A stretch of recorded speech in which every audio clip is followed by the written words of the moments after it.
Agora a nossa conferência magna.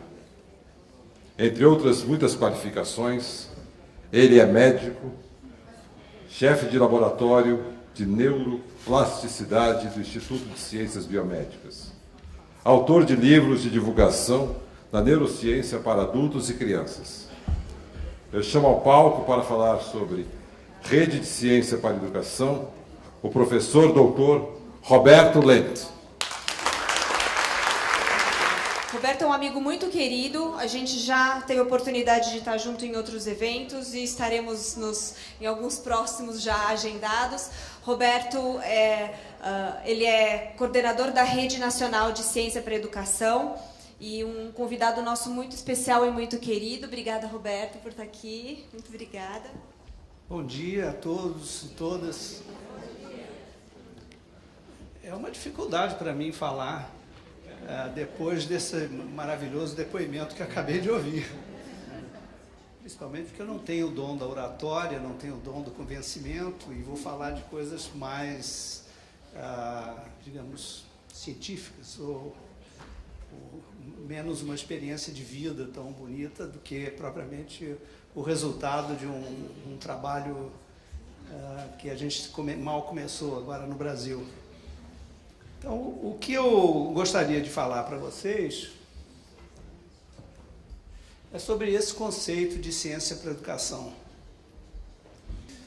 Bom, eu estou aqui num congresso que se destina a analisar os meios e possibilidades de superação da pobreza, em particular da pobreza infantil. E eu não me arrogo a possibilidade ou a competência para fazer isso, porque é uma coisa extremamente complexa. O objetivo é mais ou menos esse. Mas os caminhos são completamente complexos, difíceis, e eu não os compreendo inteiramente. O que eu vou fazer é enfatizar um aspecto dos diversos... existem, então, como vocês estão vendo aqui, diversos aspectos palavras-chave que podem contribuir com a superação da pobreza. Isso não é muito mistério, tem democracia, saneamento, indústria, saúde, é uma coisa extremamente complexa que várias pessoas e profissionais se empenham em fazer. O que eu quero mencionar é apenas um aspecto que pode ajudar, que é a confluência da ciência com a educação. Isso é um conceito que se inspira numa proposição de um cientista político americano que lançou o conceito de que a ciência poderia ter um lado, um aspecto, uma maneira de operar chamada translacional. E ele fez uma concepção bidimensional, como ele chama, desse tipo de pesquisa. Salientando esse quadrante, ele dividiu em quadrantes, e nesse quadrante a gente pode ver aqui uma pergunta, que é: a sua pesquisa tem utilidade prática? E na outra, ela gera conceitos fundamentais? Então ele pegou principalmente esse quadrante aqui, que ele ilustra com o nome de Louis Pasteur, que é o que ele chama de pesquisa inspirada pelo uso. Por quê? Pasteur, ele derrotou uma concepção antiga, que data de Aristóteles, de que a vida tem geração espontânea. Ele demonstrou isso e ele revolucionou a ciência natural da época. Então ele responde sim, ele responde sim aos conceitos fundamentais da ciência. Mas ele fez mais, ele fez isso, pouca gente sabe, inspirado e financiado pelos produtores de vinho e de cerveja da França na época. Porque não sabiam, essas pessoas não sabiam por que o vinho azedava e a cerveja estragava. E eles queriam resolver esse problema prático. E Pasteur, inspirado por esse desafio colocado pelos produtores de bebidas da França, ele resolveu o problema. Ele disse: não, são bichinhos que entram dentro do seu vinho e entram dentro da sua cerveja. E ele, não só isso, ele descobriu a maneira de resolver o problema, que a gente conhece até hoje como pasteurização, que é usado até hoje, principalmente para o leite. Então, esse tipo de pesquisa inspirado pelo uso, ele é muito empregado no âmbito da saúde. Ninguém nega que utilizar esse tipo de perspectiva na saúde é extremamente relevante. A gente chama isso de um tipo de ciência que vai da bancada até a beira do leito.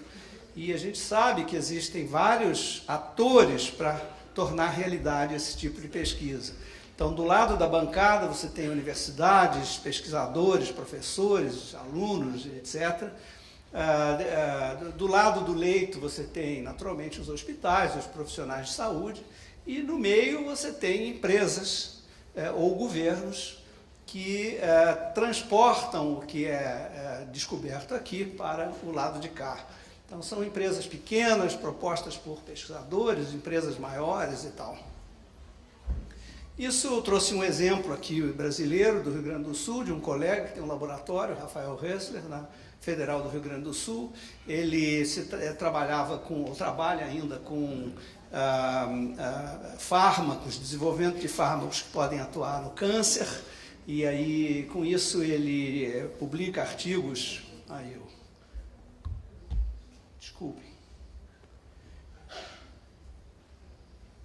Publica vários artigos relacionados ao problema. Depois ele criou pequenas empresas que depositam patentes. Então, isso é uma coisa que a gente já conhece, ninguém tem dúvida de que isso é uma maneira muito útil da ciência servir à utilidade social. O que a gente propõe é que esse conceito seja também aplicado à educação. E aí a maneira de dizer seria da bancada à sala de aula. E como é que isso seria feito? Com atores semelhantes. Nós já temos um conjunto de atores nas universidades, pesquisadores, professores, são aqueles mesmos que trabalham com saúde, na parte da saúde. Temos sistemas educacionais, que são as escolas, do lado da sala de aula, as escolas, os professores, os gestores, etc. E não está muito claro a presença desses elementos aqui, porque a gente não tem o que a gente chama de Big Pharma, mas se vocês forem parar para pensar, essas grandes empresas de entretenimento que geram videogames e jogos chamados educativos, etc., são mega indústrias e representam mais ou menos o que a Roche, a Merck, etc., representam para o lado da saúde, para o bem ou para o mal, mas eles existem. E existem duas maneiras de fazer esse tipo de pesquisa, que eu vou ilustrar depois com alguns exemplos. Uma maneira é o que eu chamo de pesquisa reativa. Então, um governo ou uma indústria inventa uma proposta de intervenção na escola. Então, o governo diz assim, temos um problema no ensino médio, então vamos fazer um currículo, modificar esse currículo, e aí vamos colocar essa disciplina, tirar uma outra disciplina, etc. Aí isso vai ser aplicado aqui, e daqui a alguns anos... por outro lado, os governos e as indústrias podem fazer coisas parecidas. Então, esses elementos aqui podem dizer, eu gerei um jogo educativo que é fundamental para desenvolver o raciocínio das crianças, ou a percepção das crianças, etc. E isso, então, é aplicado aqui na sala de aula. Depois de um certo tempo, aqui, infelizmente, a mesa tampou, mas os economistas e os cientistas sociais vão analisar se deu certo. Bom, mas só que vocês passaram 5 anos de aplicação aqui. Se não deu certo, perdemos dinheiro. E se fez mal, foi pior, porque a implementação foi nociva e não positiva. Então, talvez melhor seria exemplificar para que vocês entendam como que isso pode ser analisado. A pesquisa de tipo reativa. Então, videogames, todo mundo sabe o que é, uma grande controvérsia, são bons, são ruins, fazem mal, como é que a gente lida em relação às crianças, como é que os educadores e os pais devem fazer para lidar com a realidade que não se pode evitar, inevitável da existência desses jogos.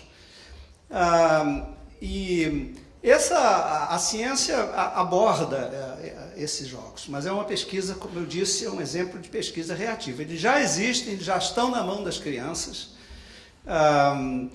Muitas vezes esses jogos de ação têm uma característica muito violenta, vocês todos sabem. Outro dia me disseram que, primeiro tem aquele jogo, que eu acho que é o Call of Duty, se não me engano, que você atira em pessoas na rua e ganha pontos quantas pessoas você matar. Quanto mais você matar, mais pontos você ganha, né? Aí depois me disseram que tem um aperfeiçoamento desse jogo, que é o seguinte: você ganha mais pontos ainda se você conseguir matar o médico da ambulância que foi atender o ferido que você feriu no ponto anterior. Então, é um negócio muito bem. Soa intuitivo que isso seja maléfico para as crianças, mas é preciso pesquisar isso para certificar o grau, né? Mas será que esses jogos não têm um lado positivo também? Então isso foi analisado pela ciência, e eu começo pelo lado positivo. Esses são trabalhos feitos por um grupo suíço, de uma pesquisadora que esteve aqui no Brasil em 2015, Daphne Barvelier. O que ela fez foi analisar, fazer um pequeno experimento que eu vou mostrar aqui para vocês, para analisar o que as crianças eventualmente ganham com jogos de ação, independente do seu conteúdo ser violento ou não. Obviamente, você pode fazer um jogo de ação cujo conteúdo não seja violento. Então, ela fez o seguinte experimento, que eu vou mimetizar assim, muito grosseiramente para vocês. A criança está olhando esse... Ela primeiro dividiu em grupos de usuários de videogames, usuários muito ativos e não usuários e usuários menos ativos. Ela queria saber se o fato do jogo ser de ação incorporava alguma melhoria na percepção visual dessas crianças. E as crianças olhavam para essa cruzinha e depois ia aparecer aqui nesse círculo, em sequência aleatória, vários desses padrões aqui, cujo contraste variava. Aqui você identifica o contraste muito facilmente e aqui menos. E esses padrões podiam ser inclinados para lá, para cá, e a criança tinha que dizer qual a inclinação. Então, funcionava mais ou menos assim, ó. Então, vocês vejam que a inclinação variou, a criança tinha que dizer qual a inclinação, e era mais difícil dizer aqui do que dizer aqui. E daqui para um contraste menor, a criança não conseguia dizer mais. Depois, quando analisou o desempenho das crianças, ela viu que o limiar, que é aquele ponto aqui embaixo, onde já vai ficando tudo fora de contraste, o limiar das crianças usuárias de videogame era mais baixo do que das crianças não usuárias. Quer dizer, elas tinham um benefício na sua percepção visual pelo simples fato de serem usuárias de videogames de ação. Independente, naturalmente, do conteúdo ser violento ou não violento, que seria uma outra questão. Então, há um dado positivo para esses videogames. Isso, a posteriori, eles já existem, né? O outro lado da moeda foi feito por um grupo da Universidade de Iowa, nos Estados Unidos, em que eles passaram a fazer um estudo do tipo epidemiológico e analisando grupos grandes de crianças, fizeram com diversos países. Eu vou mostrar aqui o que eles fizeram em Singapura. E eles analisaram em torno de 3.000 crianças e adolescentes de Singapura durante 3 anos e avaliaram se eles começavam no primeiro ano, depois no segundo ano eles faziam uma avaliação das crianças, e no terceiro ano faziam uma segunda avaliação. Isso é um estudo chamado padrão ouro em quem faz esse tipo de estudo, porque é um estudo longitudinal, em que você trabalha com as mesmas crianças submetidas a uma intervenção, que é o videogame, e você avalia, então, o que transformou nessas crianças o uso intenso do videogame, né? E nesse caso eles usaram videogames violentos, porque estavam interessados em saber as consequências da violência. E eles estudaram 2 parâmetros da psicologia cognitiva, vamos dizer assim, que é a cognição da agressividade e o comportamento agressivo. A cognição da agressividade é o seguinte: ali tem o Juquinha e a Maricota. A Maricota tem um saco de pipoca. Você quer, o Juquinha quer o saco de pipoca. O Juquinha vai e arranca o saco de pipoca da Maricota, sai correndo e come a pipoca toda. Como é que você, a criança testada, encara essa situação? Então, a criança que tem cognição da agressividade vai dizer, está errado, não é assim que faz. A criança que não tem, diz assim, não, tudo bem, não tem problema nenhum, ele quis comer a pipoca, ele pegou a pipoca e saiu comendo, para ser um pouco radical, né? Essa é a cognição da agressividade. A outra pergunta que você pode fazer para a criança é a seguinte, se fosse você, o que você fazia? E a criança pode dizer, não, eu pedi uma pipoca para a Maricota, ou então ela podia dizer, não, eu pegaria a pipoca, dava um empurrão na Maricota e saía correndo para comer a pipoca.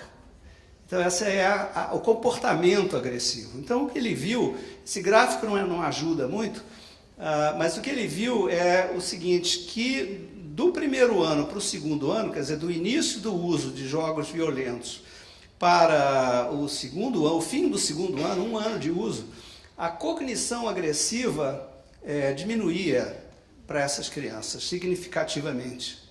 E no terceiro ano, o comportamento agressivo era muito maior.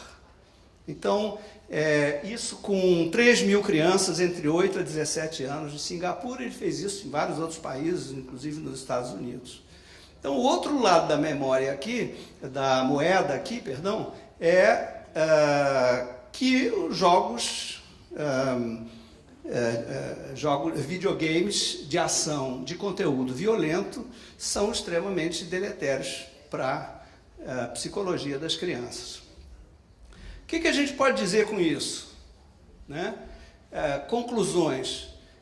Do lado da ciência, que é esse Czinho aqui da abreviatura CPE, Ciência para a Educação, a gente poderia dizer que os videojogos de ação têm efeitos positivos sobre a atenção, aprendizagem, etc. Vários outros, só dei um exemplo. Porém, o seu conteúdo violento provoca malefícios. Então, a gente tem conclusões científicas que a gente pode tirar desse tipo de estudo. E a gente tem conclusões, ou recomendações, ou sugestões para o lado da educação. Então, a gente pode dizer, não, senhores gestores, senhores políticos, é preciso regularizar a comercialização de videogames violentos. A gente não regula os medicamentos que são lançados no mercado, não tem uma série de regras, uma série de testes. Por que não fazer o mesmo com esses instrumentos digitais que são colocados livremente no mercado? Não é? Tem que haver talvez um organismo de Estado que avalie a proposta desse videogame ou desse dispositivo eletrônico digital, se ele é útil ou se ele é deletério, o que ele causa nas crianças. Seria uma recomendação sobre esse tipo de abordagem científica. Estimular a produção de videogames de ação não violentos. E aí, em relação ao contexto daquele Call of Duty, me disseram que você poderia fazer o seguinte, eu não tenho certeza se já existe esse game ou não. Quer dizer, o game seria o seguinte, a criança ganharia mais ponto se ela conseguisse levar no menor tempo possível, numa cidade como São Paulo, com um trânsito complicado, a vítima para um hospital. Não é? Então, o conteúdo seria um conteúdo revertido para um conteúdo positivo. Né? Muito bem, então esse tipo de pesquisa é uma pesquisa reativa, porque o bem já foi feito ou o mal já foi feito. E o que a ciência vai fazer nesse caso é avaliar se foi bem ou foi um bem ou foi um mal, e quanto, e correr atrás do prejuízo. É importante, mas é pouco. Então, o outro aspecto é fazer uma pesquisa de tipo propositivo, quer dizer, uma pesquisa em que a intervenção ambiental, a intervenção social, e no caso específico, educacional, ela é orientada por uma investigação de tipo científico. Então, nesse caso, do lado de cá, do lado dos cientistas, dos universitários, etc., você tem diferentes disciplinas, eu pus só 2, mas são muitas mais. E do lado de cá, a sala de aula. E as propostas de intervenção na sala de aula já são testadas antes, como a gente faz com os medicamentos. Existe pesquisa pré-clínica, que é feita com modelos animais, depois pesquisa clínica de fase 1, que é feita com coortes pequenas de pessoas, para ver se faz mal, depois uma fase 2, que é ainda coortes pequenas para ver se faz bem, depois a fase 3, em que você aí já utiliza uma população maior, de número maior, e aí você faz estudos multicêntricos de escala, né? Então, a ideia seria fazer uma coisa semelhante para a educação. E depois você avalia. Mas a sua taxa de risco de que possa... a taxa de risco de que possa não dar certo cai. Eu testei aqui antes, pus em prática quando eu tinha alguma certeza de que pudesse dar certo e avaliei depois para ver se de fato dava certo. Então, essa é uma segunda modalidade de ciência para a educação que a gente chama de propositiva, que nos parece extremamente útil. O exemplo que eu quero lhes dar diz respeito à possibilidade de se acelerar a leitura e de uma experiência que existe a respeito disso. Esse é um trabalho feito por um grupo que tem de franceses, portugueses e a Lúcia Braga, da Rede Sara, que foi a representante brasileira nesse trabalho. Eles estavam interessados em saber quais áreas cerebrais estavam ativas durante uma atividade de leitura de pessoas e separaram as pessoas em alfabetizadas, analfabetas, nos dois extremos, e alfabetizados tardios, quer dizer, as alfabetizadas na escola, as alfabetizadas depois de adultos e os analfabetos. E testavam essas crianças com padrões geométricos, com palavras faladas e com palavras escritas. E aí vocês podem ver aqui que a atividade cerebral nessas áreas era sempre maior para os alfabetizados, que é esse grupo de cima, do que para os analfabetos, em todos os casos aqui. Então, em todas essas áreas, isso acontecia. E esse tipo de trabalho serviu para mostrar quais áreas cerebrais estavam envolvidas no processo da leitura, em vários aspectos, porque para ler você precisa fazer um monte de coisa. Você tem que ver, você tem que ter movimentos oculares coordenados, que tem uma direção, em português, em hebraico é ao contrário, em chinês e japonês é ao contrário, é ortogonal. Né? Você tem que identificar as palavras, depois de identificar o conjunto das palavras, você tem que consultar a sua memória, você tem que consultar sua memória fonêmica e assim por diante. Muitas funções, por isso são muitas áreas. Muito bem, essa é uma pesquisa básica que pode ser usada e inspirada pelo uso. Porque eu tenho uma maneira de medir como o cérebro responde quando ele está lendo. E isso pode ser muito útil para esse tipo de problema aqui, a criança disléxica. Então, teve um grupo israelense que fez o seguinte, eles foram estudar o cérebro das crianças disléxicas e viram que aquelas áreas cerebrais, aqui mostradas de uma outra forma diferente daquele slide anterior, as redes dessas áreas cerebrais são menos ativas e menos conectadas nas crianças disléxicas do que nas crianças normais. Foi a primeira constatação. A conectividade funcional é menor. Eu posso aumentar essa conectividade funcional? Aí eles criaram um dispositivozinho muito engenhoso, que eu vou fingir para vocês, só para fins de exemplo. Claro que é muito mais controlado do que nós somos capazes de fazer num ambiente assim, do teste que eles fazem. Então, vai aparecer aqui um textozinho que a criança lê. A criança lê esse texto e vai acontecer isso aqui. O texto é seguido de um obturador opaco que vai apagando à medida que você lê. Então, esse é um primeiro teste, e o segundo é esse aqui. Você pode regular, foi o que eles fizeram, a velocidade de apagamento do texto da esquerda para a direita em português, que o grupo era israelense, fazia ao contrário, porque o hebraico é da direita para a esquerda. E depois eles faziam uma pequena perguntinha, um pequeno múltipla escolha para saber se a criança tinha entendido, porque ela podia ter corrido os olhos sem ter compreendido o que o texto dizia. E, portanto, só valia quando a criança compreendia. O que eles viram? Primeiro que aumentava a ativação cerebral de algumas daquelas áreas que eu mostrei antes, nos disléxicos, depois do treinamento com o RAP, que é o Reading Acceleration Program, que é o dispositivo de aceleração da leitura.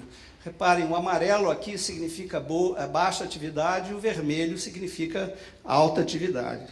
Vou correr.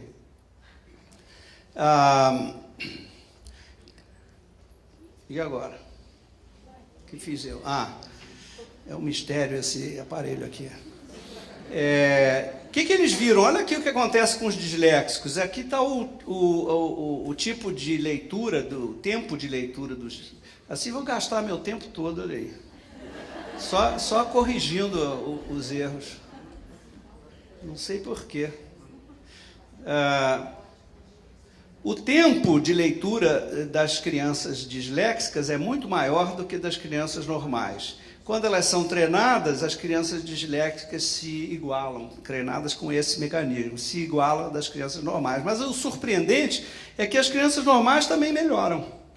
Então, essa é uma técnica aceleradora da leitura que poderia ser utilizado, se isso for de interesse educacional, com crianças normais para acelerar a aprendizagem da leitura dessas crianças.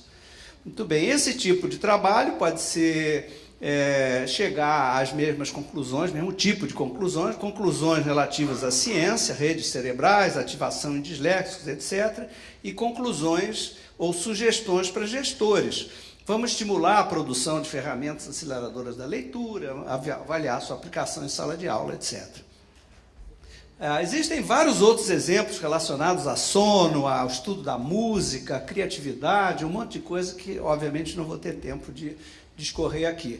Por que isso é importante?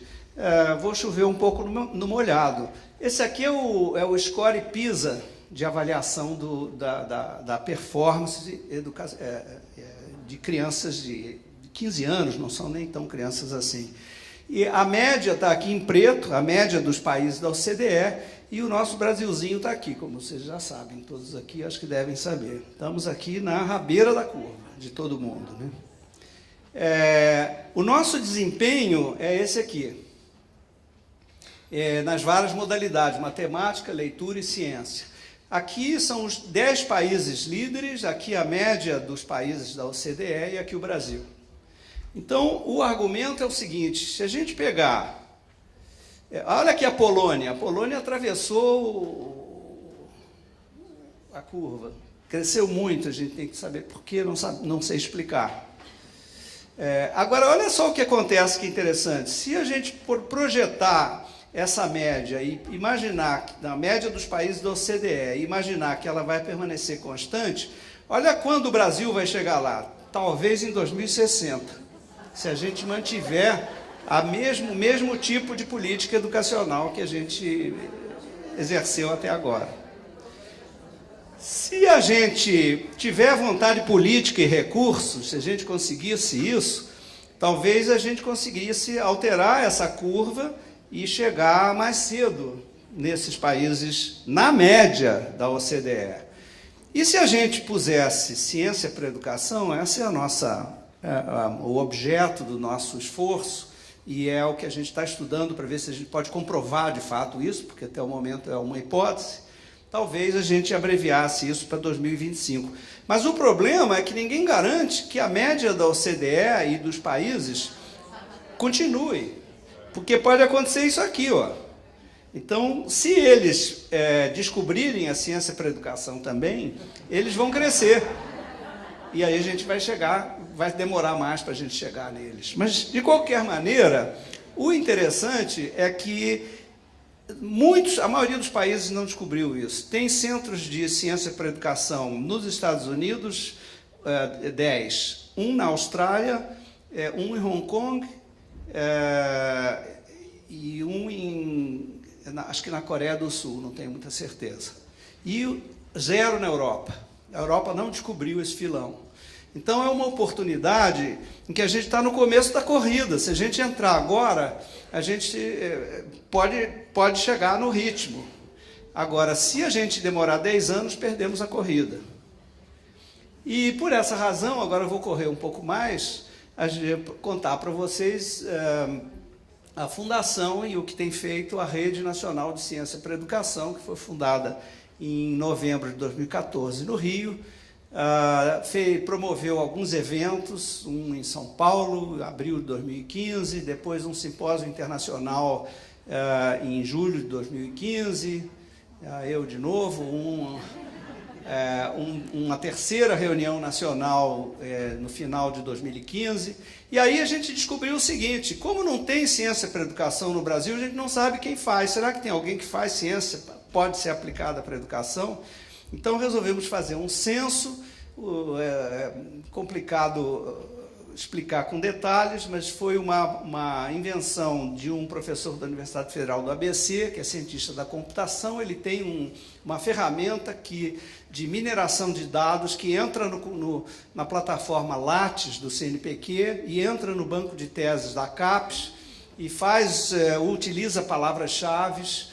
E, com isso, a gente pode ir selecionando quais são os líderes de pesquisa no Brasil, cujo trabalho tem alguma possibilidade de impactar na educação.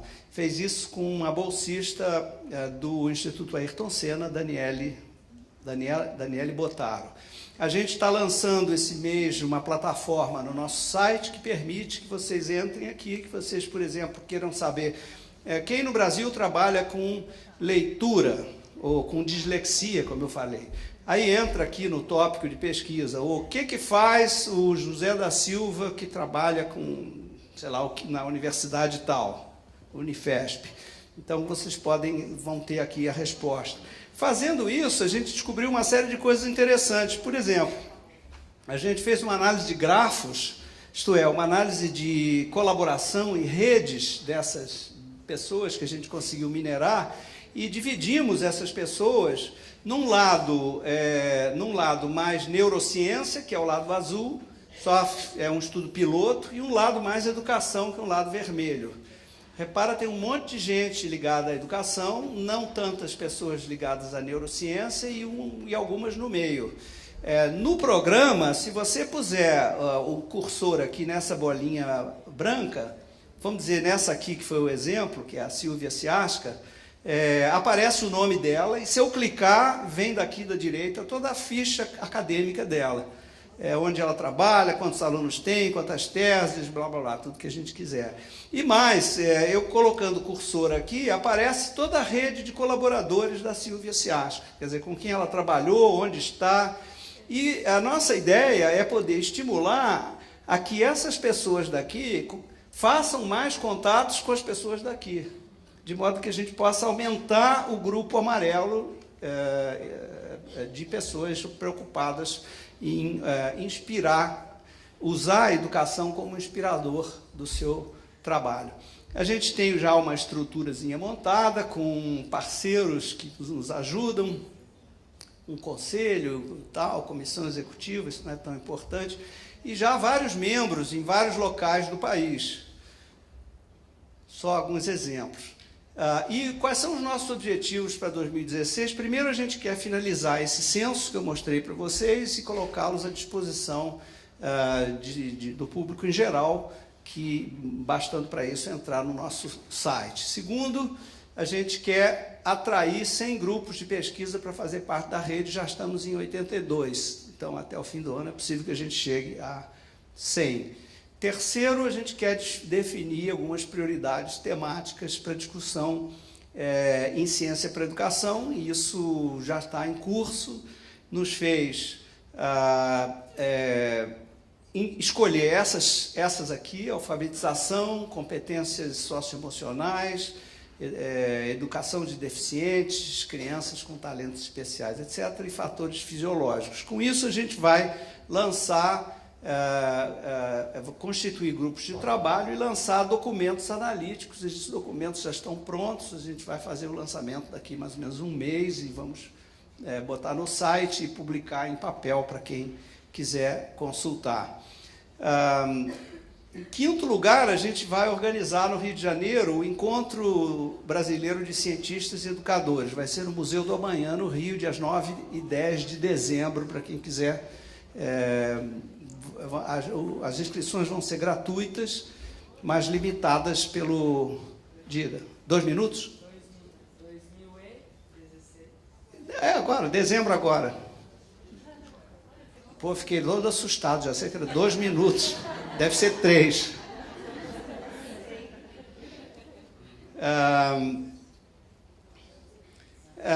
Bom, a nossa joia da coroa é a possibilidade de conseguir organizar o que a gente chama de Centro Nacional de Ciência para a Educação.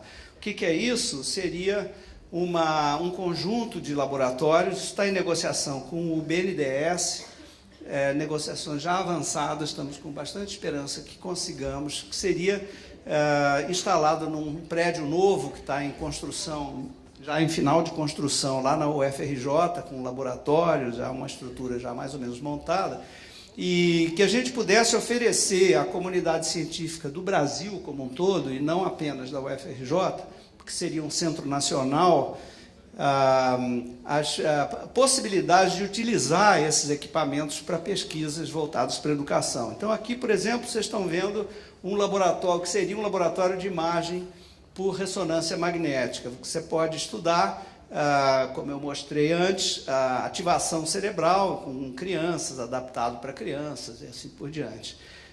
Segundo, você pode fazer um laboratório de multiregistro, em que você estude o eletroencefalograma das crianças, os movimentos oculares que indicam o foco atencional das crianças, que é muito importante, e vários outros testes. Isso aqui é a reação eletrodérmica da pele, que mostra o nível de ativação emocional das crianças. E tudo isso, esses 3 laboratórios, o terceiro é um laboratório de tecnologias digitais, justamente para ver se a gente consegue superar essa liberalidade na formulação de jogos e dispositivos digitais para as crianças.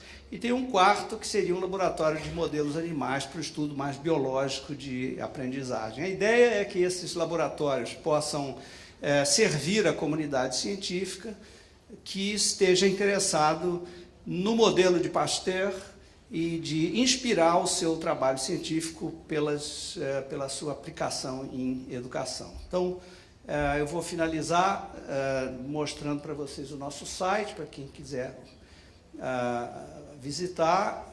O nosso principal objetivo é construir uma ponte entre esses 2 países separados por um enorme rio, e apresentar para vocês aqui a comissão executiva, a nossa comunicadora, e o fato que vamos fazer o nosso encontro no Museu do Amanhã, dias 9 e 10 de dezembro. Muito obrigado pela atenção. Desculpem se eu ultrapassei o tempo.